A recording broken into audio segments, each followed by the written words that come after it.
Most people have never been to a special school.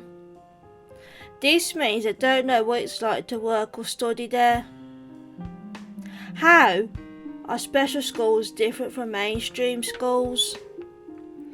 From the point of view of a teaching assistant, David Derrington from Mayfield told us. The classes are a lot smaller.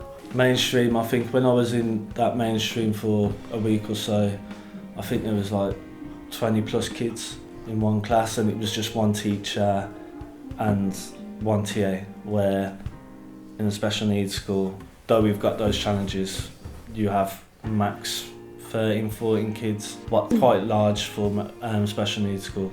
You've got a team of 5 instead of just a team of 2.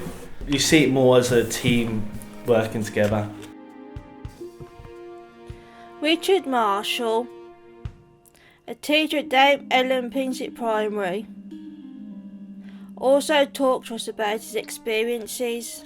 You have to kind of differentiate a bit more, so you have to spend a bit more time changing your activities to suit children, and you get quite the range of ability in a mainstream school, but you get much more so in special needs.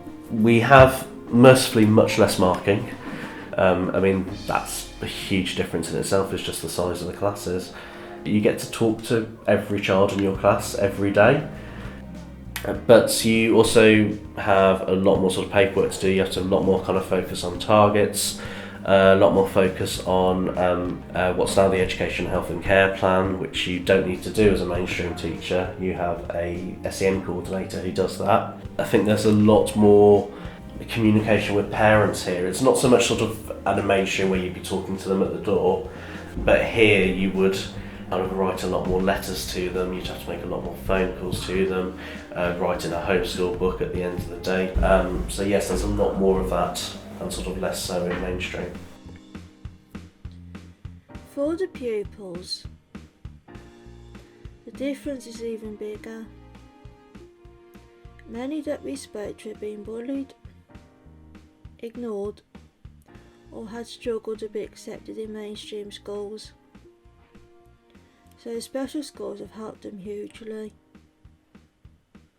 Cameron found it really hard in mainstream. I didn't have a lot of people to talk to, because why would they want to waste their time on me? I'm the kid in the chair. I'm not the one who plays football. I'm not the one who can write, who can sing, who can dance. I'm just the person in a chair who screams.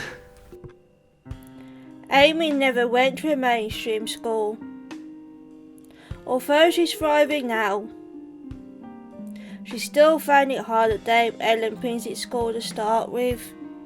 It was very difficult, but I just didn't speak for a couple of years, 3 to 4 years. Then I'm like surrounded, I don't want to talk. If I'm like separated, I can talk. I'd probably just like grab them, and like they have to like follow me, and like don't tell them, I just point or do something else. Harry also had a tough time at mainstream primaries, but found he bloomed when he moved to Victoria School.